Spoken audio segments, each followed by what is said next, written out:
सभी 22 जिलों के उपायुक्त महोदय एवं सभी अन्य अधिकारीगण और विशेष रूप से हमारे प्रेस, छायाकार एवं इलेक्ट्रॉनिक मीडिया के बंधुओं का स्वागत करता हूं, अभिनंदन करता हूं। बड़े ही हर्ष का विषय है कि आज हमारा संपूर्ण प्रदेश अपना 56वां स्थापना दिवस मना रहा है। आज इस शुभ अवसर पर इस विशेष प्रेस वार्ता का आयोजन किया गया है। अब मैं माननीय मुख्यमंत्री महोदय जी से उनके संबोधन के लिए अनुरोध करता हूं।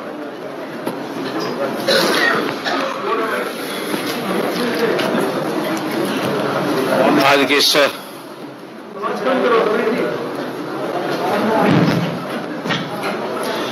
की इस पत्रकार वार्ता में मंत्रिमंडल के मेरे सभी वरिष्ठ साथीगण, हमारे जेजेपी के प्रदेश अध्यक्ष सरदार निशान सिंह जी, बीजेपी के हमारे प्रदेश अध्यक्ष ओम प्रकाश धनखड़ भी अभी आने वाले हैं। दो हमारे मंत्री साथी हमारे डिप्टी चीफ मिनिस्टर दिल्ली में हैं, थोड़ा स्वास्थ्य ठीक नहीं, अस्पताल से नहीं आए हैं। अनिल विज जी थोड़ा सा देरी से पहले से उनका आने का समाचार होता तो दोपहर बाद ही आएंगे, लेकिन हो सकता है भोजन के समय में साथ शामिल हो जाए।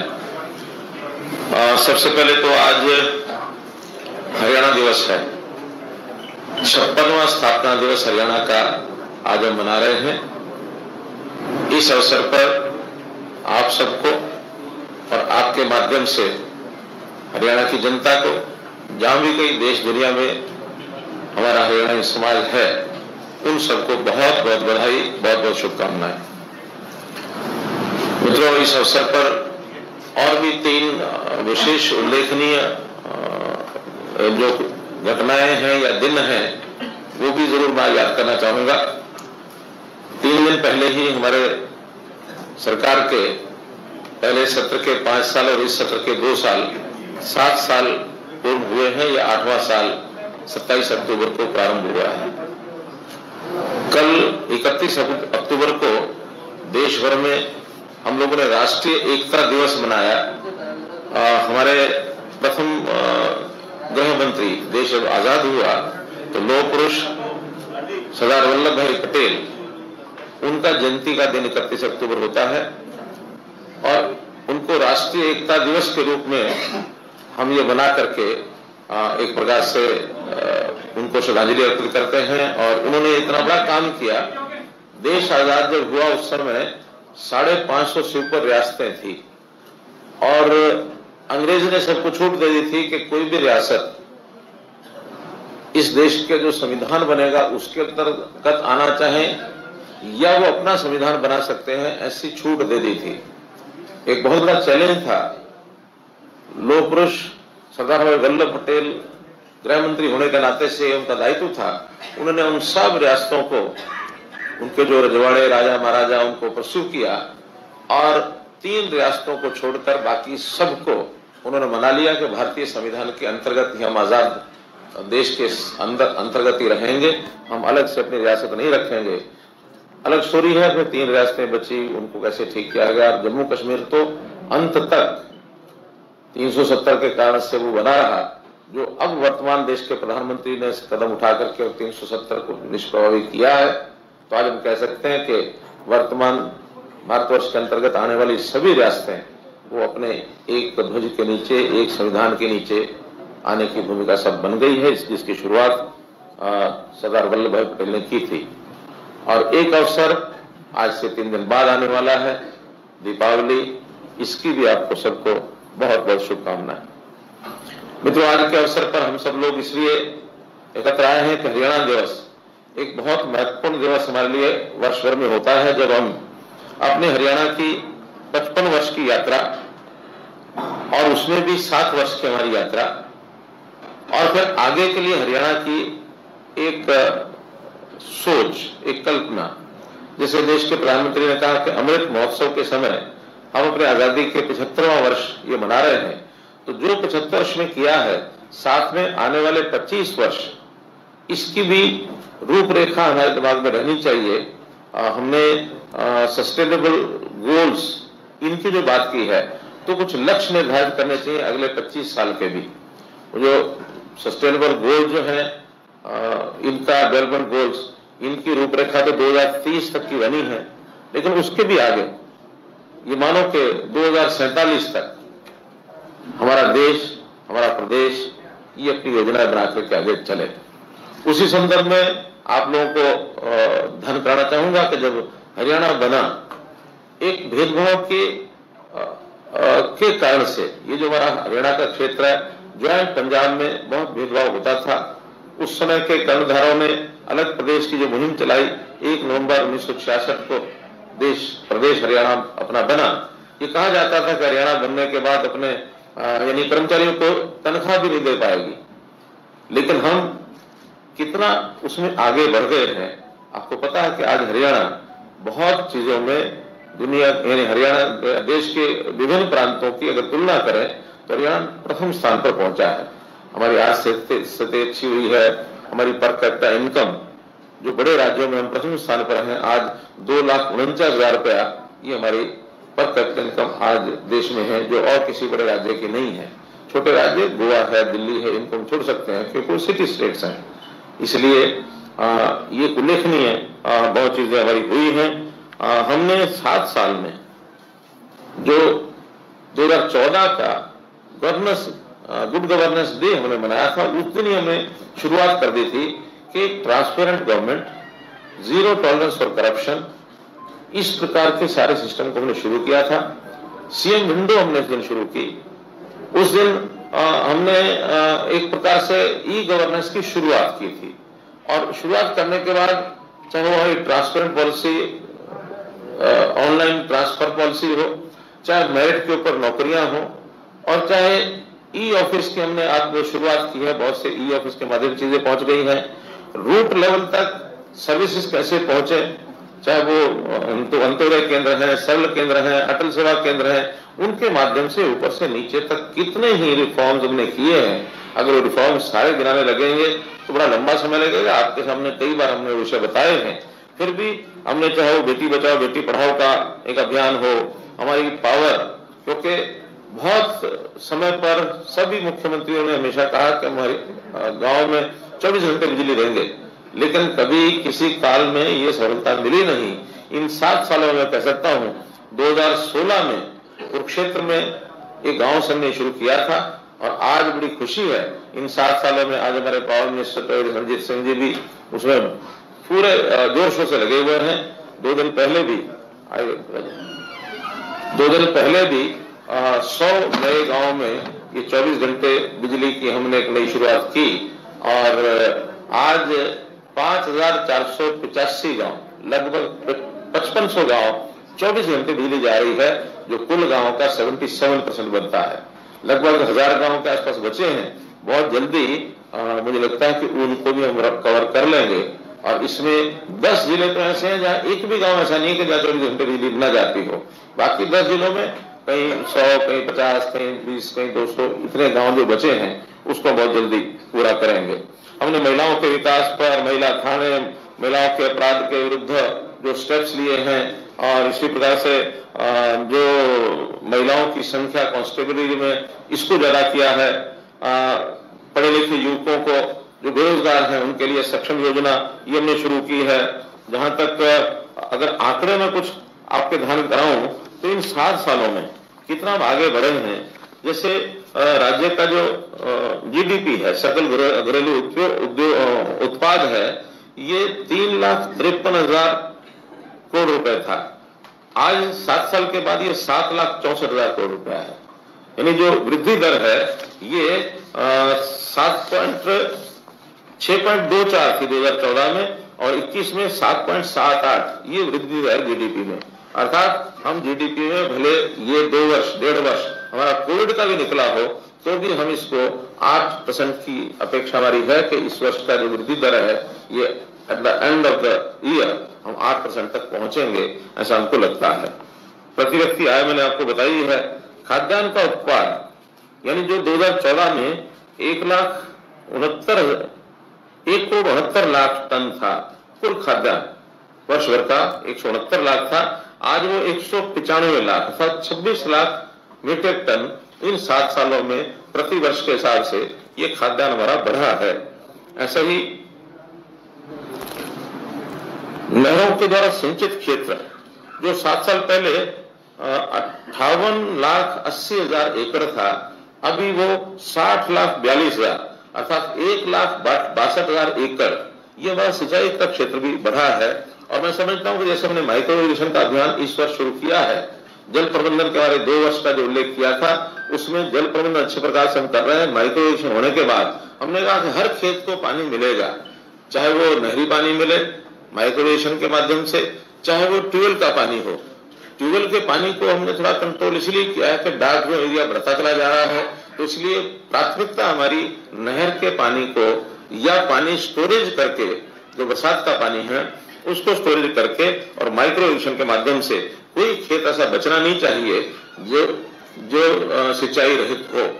पूरे जमीन पर यानी 80 लाख एकड़ हमारी जमीन है, पूरे का पूरा ये सिंचित क्षेत्र के अंदर आए। जहां तक उद्योग की बात है, जो बड़े मध्यम स्तर के और छोटे उद्योग सब अगर मिला लें हम, तो 1660, छोटे नहीं है बड़े और मध्यम, ये 1660 उद्योग थे 2014-15 में। और हमने इन्वेस्टमेंट समिट किया, विदेशी इन्वेस्टमेंट भी बहुत आई। आज उनकी संख्या 3,542 है, मोर देन डबल। ये नंबर ऑफ इंडस्ट्रीज जो है बड़े और मध्यम स्तर के, इसकी एक तुलनात्मक एक जानकारी आपको दी है। जहां तक एजुकेशन है, हायर एजुकेशन महाविद्यालय 14 में 105 थे, आज 172 हैं, अर्थात 67 नए कॉलेज हमने खोले हैं, जिसमें अधिकांश महिला कॉलेज हैं। कहीं बीएड कोएड भी खोले हैं, कहीं महिला कॉलेज भी हैं। इस प्रकार के 67 नए कॉलेज इन 5-7 सालों में खुले हैं। विश्वविद्यालयों की संख्या भी पहले 43 थी, सरकारी प्राइवेट मिला करके, आज ये 56 है, अर्थात 13 नई यूनिवर्सिटीज ये इन 7 सालों में और नई बनी हैं। मेडिकल कॉलेजेस 7 थे, अब 13 हैं। उन 7 मेडिकल कॉलेज में 2014 का जो एमबीबीएस का एडमिशन था वो मात्र 700 था, अब बढ़कर के 1685 हो गया है। और आने वाले वर्षों में हमने जो कहा हुआ कि हर जिले में मेडिकल कॉलेज होगा, तो उसके अंतर्गत जितने नए मेडिकल कॉलेज खुलेंगे, हमारा टारगेट 2500 यानी एमबीबीएस के छात्र, ये एडमिशन हमारा टारगेट है, जिसमें से मानते हैं कि हर वर्ष प्रदेश में 2000 नए डॉक्टर्स हम अपने बेड़े में जोड़ सकें। स्वाभाविक है, कुछ डॉक्टर्स ऐसे भी हैं जो पढ़ाई लिखाई करके कोई विदेश भी चला जाता है, कोई दूसरे प्रांतों में चला जाता है, कोई बड़े शहरों में चला जाता है। अगर 2500 में से हम 2000 अपने यहाँ रिटेन कर सकें, तो मुझे लगता है कि हमारा जो आवश्यकता, जो मापदंडों के अनुसार जितनी डॉक्टर्स की आवश्यकता है हरियाणा की, उसको हम बहुत जल्दी आने वाले कुछ वर्षों में पूरा कर पाएंगे। बच्चों, हमने लोकतंत्र को बड़ा मजबूत किया इन 7 सालों के अंदर। जैसे पंचायती राज, इसको अधिक शक्तियां प्रदान की जाए, तो इसके अंदर इंटर डिस्ट्रिक्ट काउंसिल हमने बनाई और एक तालमेल, एक समन्वय बैठा है, और उसमें पंचायतों को, पढ़ी लिखी पंचायतों को बनाने का एक जो हमने अभियान शुरू किया था, उनको सफलता मिली। बहुत उसमें संघर्ष करना पड़ा, सुप्रीम कोर्ट तक जा करके हमने इस विषय को ले जाकर और अपने यहाँ लागू कराया, और सुप्रीम कोर्ट ने तो बहुत अच्छा भी निर्णय दिया था कि not only in Haryana but in other states also should follow this concept. इसी प्रकार महिलाओं को प्रतिनिधित्व के नाते से इस बार हमने 50% महिलाओं का प्रतिनिधित्व किया है। पहले 33% का आरक्षण था, लेकिन चुनाव में 42-43% तक महिलाएं पहुंची हैं, लेकिन अब उसको 42 से भी 50% तक सुनिश्चित प्रतिनिधित्व। ये मैं बार बार कहता हूं कि आरक्षण नहीं है 50% पार्टिसिपेशन या रिप्रेजेंटेशन, इस प्रकार से और हमने इसका एक प्रावधान किया है। हालांकि ये भी विषय कोर्ट में एक चर्चा का विषय बना हुआ है कि नई कंसेप्ट कहां से आ गई है। अदरवाइज तो हमेशा रिजर्वेशन करते हैं, हमने इसको पार्टिसिपेशन किया कहा है, इसको पर चर्चा चलेगी तो मुझे लगता है जैसे हम पहले जीते हैं, इस पर भी निश्चित रूप से हम जीत करके निकले हैं। आइदर वे कहीं भी उसका कोई कठिनाई ना आए, वरना ये हो कि एक प्रदेश ने 50% रिजर्वेशन किया था, वहां महिलाओं की संख्या 63% हो गई, तो पुरुषों में चर्चा शुरू हो गई कि पुरुष जो है 37 रह गए, तो इसलिए पुरुषों की 50% करो। तो उस समस्या का हल करने के लिए, क्योंकि 50-50 का एक प्रावधान समाज के अंदर है ही है, इसलिए हमने उसको उस ढंग से किया है। मुझे लगता है कि हाईकोर्ट इसको जरूर हमारी बात को मानेगा। एक तो विषय जो बाकी प्रदेशों में कहीं भी नहीं, हमने राइट टू रिकॉल ये किया है। अर्थात 75% वोटर्स या उनके प्रतिनिधि अगर किसी प्रतिनिधि को वापस बुलाना चाहें तो इसका एक प्रावधान किया है। इस प्रकार की कोई स्थिति अभी तक उत्पन्न हुई नहीं है, फिर भी हमने ये प्रावधान किया है। अगर कहीं कोई एक आध जगह ऐसा होता कि बहुत ही मान लो कोई प्रतिनिधि अपेक्षाओं पर पूरा नहीं उतरता या अपेक्षाओं के विपरीत जाने लग जाता है, तो पब्लिक को अधिकार दिया है, इसका कोई उपयोग करे तो कर सकते हैं। जहां तक कृषि का विषय है, कृषि में भी हमने अभूतपूर्व काम किए हैं। अब ये अलग बात है कि किसी विषय को लेकर के आज के कुछ नेता एक आंदोलन की राह पकड़े हुए हैं जिसका हरियाणा के साथ कोई सीधा संबंध नहीं है, वो केंद्र सरकार के विषय हैं। लेकिन विषय ठीक है, केंद्र सरकार ने जो लागू किए हैं उसमें हमारी सहमति है कि तीनों कानून की किसान के हित में है, कृषि के बढ़ोतरी के लिए है। तो भी हमने यहाँ जो किया है, एक नया प्रयोग किया कि हर एक खेत की रजिस्ट्रेशन हो मेरी किसान मेरा ब्यौरा के माध्यम से, ताकि किसानों को कोई कठिनाई ना हो, ना प्रोक्योरमेंट में हो और न ही उनको जो कल को खराबा होता है कंपनसेशन मिलता है उसके अंदर कोई झगड़ा पड़े, ना बैंक के साथ हो ना कंपनी के साथ हो। एक सुविधाजनक तरीके से इंफॉर्मेशन है, जस्ट इंफॉर्मेशन के अलावा वो कुछ नहीं है और इसका बहुत बड़ा लाभ होता भी है। पिछले लगातार 3-4 वर्षों से जब से हमने चलाया है तब से किसानों को बहुत लाभ हुआ है और बड़ी स्मूथनेस आई है। इस बार हम देखते हैं प्रोक्योरमेंट में इतनी स्मूथनेस है कि पहले के वर्षों में कभी देखी नहीं गई। जो पहले के अनुभव आए थे, कुछ कठिनाइयां आई थी, उनको सबको हमने सॉल्व किया है। चाहे वो वहां पर उफान का विषय हो, चाहे बोली लगने का विषय हो, चाहे जो मॉइस्चर के कारण से कुछ जितने तकलीफें आती थी, कुछ मिलों के कारण से इन तकलीफें थी, ट्रांसपोर्टेशन की, ऐसी सब चीजों को सबसे पार्टिसिपेशन करके उनसे बातचीत करने के बाद रास्ता निकाले और बहुत स्मूथ इस बार हमारी प्रोक्योरमेंट धान की जो है चल रही है। और जहां तक बाजरे का विषय है, बाजरे के विषय में इस बार चूंकि बरसात के कारण से खराब बड़ी मात्रा में बाजरा हुआ है, तो जो ऐसे किसान थे जिनके बाजरे की खराबी बहुत हो गई थी, उनको लगता था कि भाई हमारा नुकसान ज्यादा होगा तो सरकार खरीदेगी नहीं। पैरामीटर स्पेसिफिकेशन होते हैं, स्पेसिफिकेशन के हिसाब से प्रोक्योरमेंट की जाती है। वो बाजरा स्पेसिफिकेशन पर खरा नहीं उतर रहा था।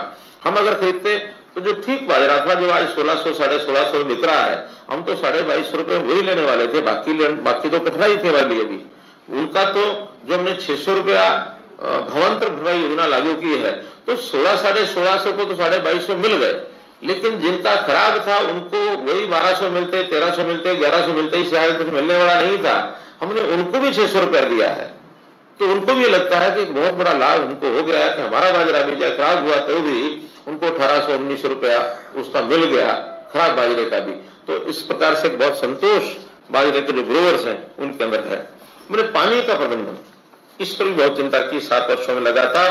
पहला तो SYL, इसको सुप्रीम कोर्ट में निर्णय करवाना, बहुत इस पर हमने हमारे जो डिपार्टमेंट्स हैं, लीगल डिपार्टमेंट है, उन्होंने प्रयत्न किया। हमने भी जो जो विषय निकाले जा सकते थे उनको सुझाए जा सकते थे, हमारे डिपार्टमेंट ने, इरिगेशन डिपार्टमेंट ने सब सुझाया। आखिर कोर्ट ने माना कि पानी पर हरियाणा का अधिकार है, ये पानी हरियाणा को मिलना ही चाहिए, वरना 12 साल से प्रेसिडेंशियल रेफरेंस के नाम से ये एक ठंडे बस्ते में ये विषय पड़ा हुआ था। आज केवल SYL को बनने के लिए एक अवार्ड सुनाना है सुप्रीम कोर्ट ने, कभी भी वो सुना सकते हैं। तो ये अवार्ड सुनाए जाने के बाद तुरंत SYL का पानी हमको मिलेगा। लेकिन चूंकि ये विषय लिटिगेशन कोर्ट में सबजुडिस केस है, तो सबजुडिस केस के कारण से मैं हमेशा ये कहता रहा हूं कि इसको पॉलिटिकल इशू न बनाए कोई भी, न कोई हरियाणा में बनाए न कोई पंजाब में बनाए। आखिर अधिकार हमारा है तो नहर बननी है, कौन एजेंसी बनाएगी, इतना मात्र काम है। सुप्रीम कोर्ट पर हमारा भरोसा है, सुप्रीम कोर्ट उसको निश्चित रूप से उसको करेगा। ऑनलाइन सिस्टम जैसे मैंने बताया, ये सारे हमने किए हैं। आज एक ऑनलाइन का एक नया विषय में बाद में उसको लॉन्च भी करना है, वही बताऊंगा। राइट टू सर्विस, इसके अंदर एक नया प्रयोग किया है, ऑटो अपील सिस्टम। अब राइट टू सर्विस एक्ट तो बहुत वर्षों से बना हुआ, लागू करने में कोई इसकी चिंता नहीं करता था। लेकिन हमारे जो कमीशन इस समय है, राइट टू सर्विस कमीशन, उन्होंने प्रयोग शुरू किया कि अगर कहीं फेल्योर है कोई कर्मचारी अधिकारी, तो जो समय निश्चित है उसके बाद वहां कोई किसी को अपील करने की जरूरत नहीं है। ऑटो अपील होकर के जो ऊपर का जो श्रेष्ठ अधिकारी है उसके पास अपील हो जाएगी और उसको भी 30 दिन में इस विषय को निपटाना है। 30 दिन में अगर वहां नहीं निपटेगा तो उनसे ऊपर जो थर्ड लेवल है वहां वो अपील हो जाएगी और फिर नीचे के जो कर्मचारी अधिकारी हैं उनके खिलाफ अनुशासनात्मक कार्रवाई होगी। और अच्छी बात यह है कि 1000 से ऊपर ऐसी ऑटो अपील हो चुकी हैं जिसमें डिपार्टमेंट्स में थोड़ा सा जिसको कहना चाहिए एक गंभीरता बनी है कि टाइम से इन चीजों को सॉल्व करो। और लगभग 500 से ऊपर सेवाएं इसके अंदर सब उसके बाद काम चल रहा है। अभी तो 4 ही डिपार्टमेंट हैं जिनके ऊपर लागू किया गया है, लेकिन धीरे धीरे सभी डिपार्टमेंट से लागू हो जाएगा और 500 से ऊपर ऐसी सेवाएं हैं जो टाइम बाउंड होंगी। टाइम से सरकारी अधिकारी कर्मचारी को उसको काम को करना ही होगा। टाइम से नहीं कर सकते तो पहले से उनको बताना होगा कि ये इसमें कठिनाई है, जिसके कारण से निश्चित टाइम पर चीज नहीं करना संभव नहीं है। एक्स्ट्रा टाइम की डिमांड अधिकारी कर्मचारी कर सकता है। तो इस प्रकार से एक बहुत एक क्रांतिकारी कदम मैं कह सकता हूं इसको आज के नाम से जो हुआ है। जहां तक नौकरियों का विषय है, हमने मिशन मेरिट को तो लागू रखना ही है, फिर भी इसमें और कैसे सरलीकरण कैसे हो व्यवस्थाओं का और योग्यता को कैसे हम सुनिश्चित कर सके योग्य व्यक्ति।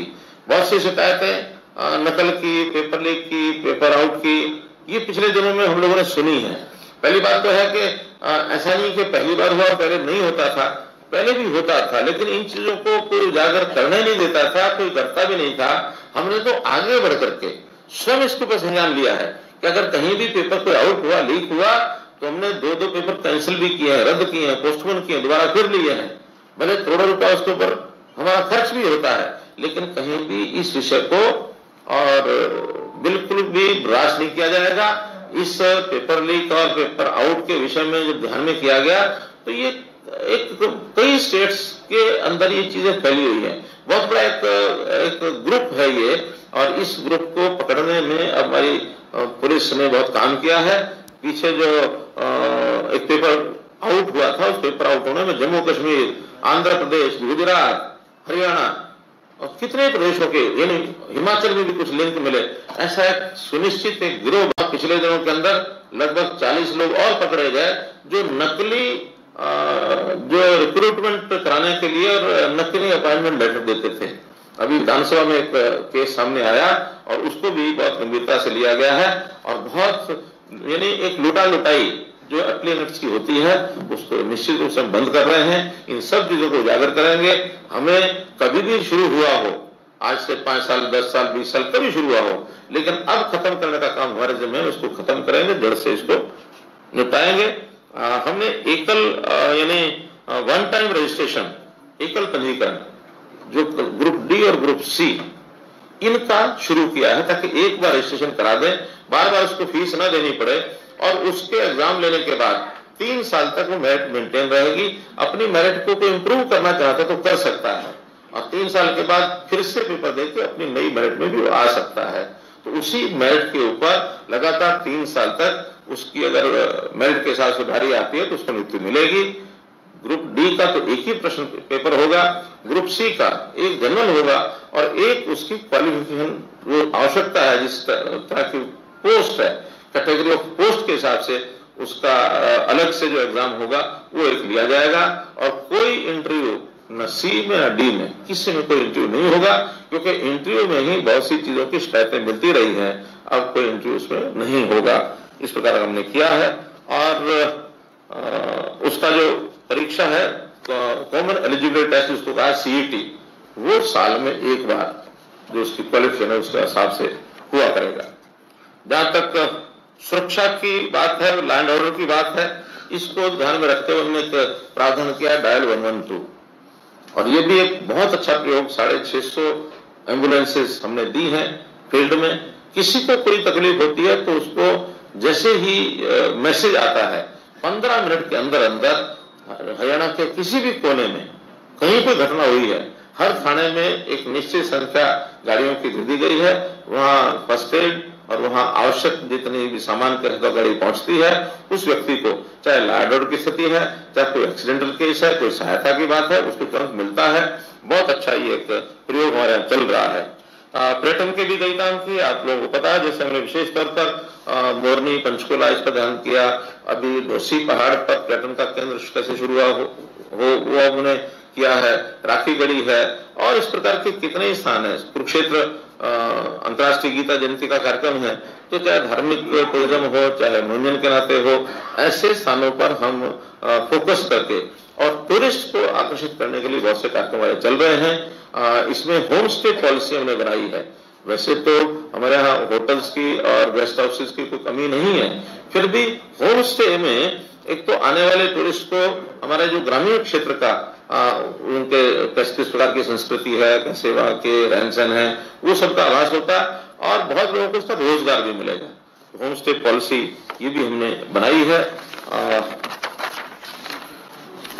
पर्यावरण के नाते से हमने बहुत काम किया।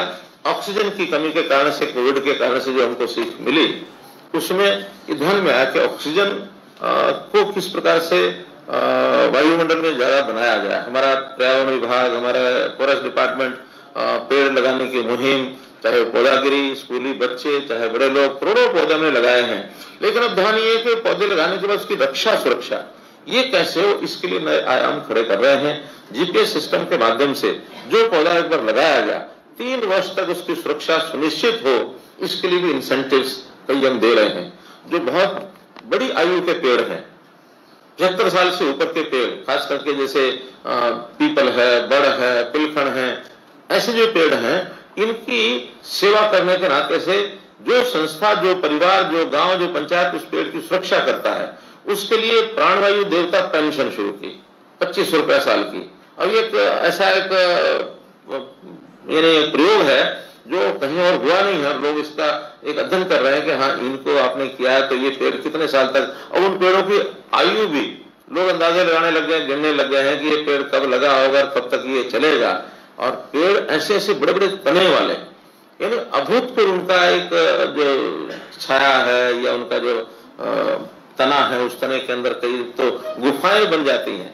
यहाँ तो नहीं, लेकिन जम्मू कश्मीर में मैंने एक पेड़ देखा, गिरनार, क्या गिरनार होता है, बहुत मोटा पेड़, और उसके अंदर एक मंदिर, साइड में मंदिर है, लेकिन अंदर एक गुफा में उन्होंने अग्नि कुंड बनाया हुआ है, अग्नि यानी हवन कुंड, और उसके अंदर बैठ के 20 लोग, 15 लोग, 18 लोग हवन करते हैं। इतना बड़ा तना है उसका। तो इस प्रकार के जो बड़े पेड़ हैं, ऐसे पेड़ों की सुरक्षा कैसे की जाए। 5 एकड़ से लेकर 100 एकड़ तक सभी शहरों में, और जहां कहीं पंचायती जमीन है, पंचायती जमीनों पर ऑक्सीवन ये बनाए जाए। इस वर्ष इस पर भी एक अभियान चला है, ताकि ऑक्सीजन की खेती कैसे हम कर सकें कि किसान अपने पेड़ लगा करके ऑक्सीजन की खेती करने की हमने एक प्रावधान किया कि उसको 3 वर्ष तक लगातार उसको पैसा दिया जाएगा, 10,000 रुपए प्रति एकड़। बाद में उसकी आय, इनकम उन पेड़ों में से हो सकेगी। ये हमने किया। कचरे से कंचन, ये भी सब जगह कचरा प्रबंधन, सफाई, स्वच्छता अभियान केंद्र की ओर से एक आह्वान था सारे देश में, स्वच्छ भारत की जो कल्पना की गई, उस अभियान को भी हमने चलाया है। पानी के नाते से अभी एक नया आपको वीडियो दिखाई जाएगी, नल से जल, ये जो कार्यक्रम है, ये भी एक बहुत भरपूर में किया है। परिवार पहचान पत्र की बात आपके सामने आई है। हम गरीब परिवार, अंत्योदय भावना को लेकर के, जो ऐसे 1 लाख रुपए की वार्षिक आय, इससे नीचे जिनका यानी जीवन यापन करने में कठिनाई आती है उनको, तो उनके लिए आय का साधन कैसे बढ़े, क्या काम वो कर सकते हैं, कैसे उनको सहायता दी जा सकती है, इस पर भी हम लोग काम कर रहे हैं। और ये भी 1,80,000 से पार उसको करना, हमने बीपीएल की लिमिट 1,80,000 की है, ये 1,20,000 थी, और बाकी जगह तो शायद 1,80,000 कहीं नहीं है। लेकिन हमने अपने यहाँ, क्योंकि यहाँ वैसा वातावरण भी नहीं है, जो गरीबी ऐसे प्रांतों में, उड़ीसा जैसा प्रांत है या बंगाल जैसे प्रांत हैं, ऐसी जो गरीबी वहां दिखाई देती है, बिहार जैसे प्रांतों में, हमारे वैसी गरीबी नहीं है। लेकिन हमारे यहाँ 1 लाख से नीचे बहुत कम लोग हैं, 1,80,000 तक। पहले 1,20,000 रुपया इसकी लिमिट थी, अब हमने बढ़ा के उसको 1,80,000 किया बीपीएल को, उनको उसका लाभ दिया जा सके।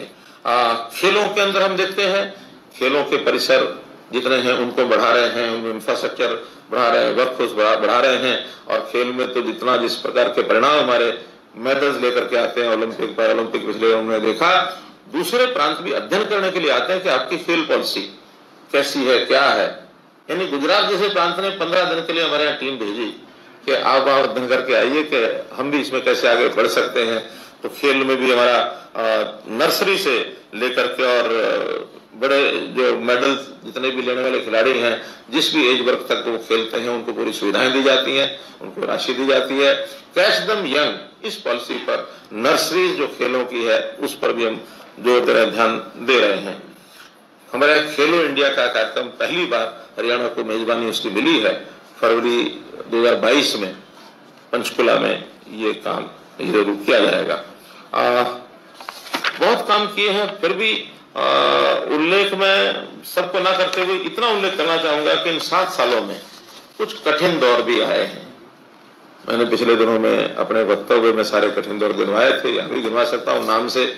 शुरू में ही 2014 में ही बाबा रामपाल का जो केस हुआ, कोर्ट के निर्णय थे, हमको हमारा एक दायित्व बनता है, संवैधानिक ड्यूटी भी है हमारी कि हमको उसको पूरा करना ही होगा। बाद में जाट आरक्षण का विषय, वो भी बहुत बड़ा नुकसान उस समय हुआ, फिर भी हमने कम से कम नुकसान में कैसे उसको कंट्रोल किया जा सकता है, उसको सारे को कंट्रोल किया। बाद में राम रहीम केस ये हुआ, उसमें भी नुकसान हुआ, तो भी चूंकि कोर्ट का डिसीजन है इसलिए उसको पालना कराना हमारा काम है। उसको भी बड़े हमने इन समस्याओं को कभी ये नहीं सोचा कि under the carpet, put them under the carpet, कि कैसे कालीन के नीचे समस्या को खिसका दो। गंदगी में से बदबू तो कभी भी आएगी, लेकिन समस्याओं का निवारण ये करना, ये सरकारों का भी काम है, समाज का भी काम है, कोर्ट्स का भी काम है, सबका काम है। तो समस्याएं न बढ़े, उनको कैसे ठीक किया जाए। अभी इस 2 वर्ष में भी एक कोरोना का काल ये हम देख रहे हैं कि 1.5 साल, यानी मार्च 2020 से और अभी, ये ठीक है वो डाइंग स्टेज में आ गया है कोरोना, लेकिन फिर भी कहीं ना कहीं खतरा बना रहता है कि कहीं ऐसा ना हो कि फिर दोबारा से ना खड़ा हो जाए। अभी 3 तारीख को प्रधानमंत्री जी ने स्टेट्स के मुख्यमंत्री को बुलाया कि क्या क्या चीजों की सावधानी और रखनी होगी हमें। परसों ही प्रेस यानी वीडियो कॉन्फ्रेंस प्रधानमंत्री जी कर रहे हैं। सभी जो प्रमुख प्रदेश और कुछ जिलों को भी स्पेसिफिकली उन्होंने बुलाया है, जहां भी ये प्रभाव थोड़ा सा बढ़ने की बात दिखती है। ये बहुत बड़ा कठिन काल था, इसका कोई किसी के पास एक्सपीरियंस, अनुभव कुछ नहीं था, फिर भी अपनी समझ से, केंद्र सरकार के निर्देश से और जनता के सहयोग से, जनता ने बहुत सहयोग किया इसमें। यानी एक प्रकार से अपने भेदभाव मिटा करके उससे ऊपर उठ करके, पॉलिटिक्स से भी ऊपर उठ करके लोगों ने काम किया है। तो इस दौर से भी निकले हैं। और अभी जैसे मैंने बताया, ये एक किसानों का जो आंदोलन है, अब ये बिना किसी विषय के चल पड़ा है, लेकिन अब चला है तो उसको संभालना हमारा काम है। आखिर तो ये आंदोलनकारी भी लोग तो हमारे ही हैं, अपने प्रदेश के लोग हैं। हमारा कोई इनके साथ कोई ऐसा भाव नहीं है कि जिसके कारण से हम उनको किसी ऐसे वातावरण में लेकर के जाएं जिसके कारण से बहुत ज्यादा विरोध खड़ा हो जाए। आपस में समझाइश ही ऐसा एक विषय है कि समझा बुझा करके आपस में बैठ करके लोकतंत्र में जैसा होता है, बातचीत के माध्यम से समस्याओं का हल करें। केंद्र सरकार भी लगी है, हमने भी आह्वान किया है, और कुछ लोग किसान नेताओं में भी ऐसे हैं कि बातचीत के माध्यम से समस्या का हल निकले। मुझे लगता है कि अब ऐसी स्टेज आ गई है कि ये रास्ता जरूर अब जल्दी निकलेगा। तो मित्रों, ये विषय मैंने दोनों बातों को ध्यान में रख करके आपके सामने रखे हैं। एक तो हरियाणा दिवस, हरियाणा कहाँ पहुंचा, खास करके हमारे जो 7 साल पूरे हुए, उस 7 साल में हमने क्या कुछ किया। पिछली सरकारों ने बिल्कुल कुछ नहीं किया ऐसा नहीं है।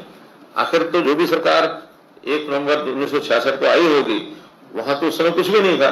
वहां से लेकर के और 2014 तक जहां तक पहुंचाया है, काफी कुछ आगे किया है। लेकिन गति मैंने जरूर बताई है कि हमारी गति है 7 सालों की पिछले 48 साल की गति की तुलना में अच्छी, पर्याप्त अच्छी गति रही है। और जो छोटे मोटे कमियां अगर रही भी हैं, रही क्या, मैंने जो स्टार्ट किया, हमने कुछ काम तो अभी शुरू किए हैं, और शुरू किए हुए कामों में अगले आने वाले 3 साल का ये जो समय है इसके अंदर पूरा करेंगे। और अगर जनता जनार्दन की कृपा रहेगी तो अगले 5 साल में और भी करेंगे। इसलिए मित्रों, हमने ये सब काम किए हैं। कुछ जो नए प्रावधान जिनकी मैं चर्चा करूंगा, उसमें आज 8-10 चीजों का आज 1 नवंबर हरियाणा दिवस के नाते से कुछ नई चीजों का कुछ लॉन्च करेंगे, कुछ जानकारियां आपको देंगे। पहला विषय उसमें है जल जीवन मिशन।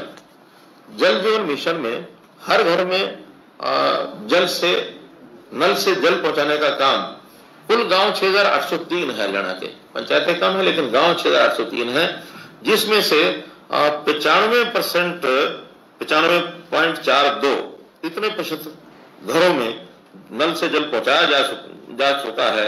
अगर मैं गांव की संख्या बताऊं तो 6156, लगभग 600 650 गांव ऐसे बचे हैं। जिले 18 जिले तो कंप्लीट हो गए हैं, 4 जिले ऐसे हैं जिसमें भी काम चल रहा है। आने वाले 2 महीने में, यानी अगर हम टारगेट रखेंगे तो 25 दिसंबर, क्यों देंगे रखने को 31 दिसंबर भी रख सकते हैं, लेकिन 25 दिसंबर और बढ़िया दिन है, हमारा गुड गवर्नेंस डे जिसको कहते हैं, अटल जी का जन्मदिन, उस दिन तक हम इसको पूरा कर लेंगे, ऐसा हमारे डिपार्टमेंट ने टारगेट तय किया है। 30,96,000 अर्थात 31 लाख घरों में से 29.5 लाख घरों में और नल से जल पहुंचाया जा चुका है। तो इस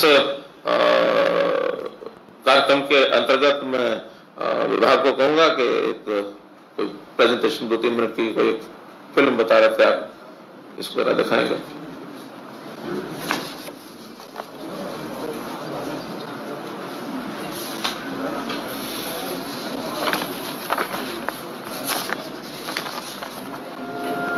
हरियाणा में गांव बचे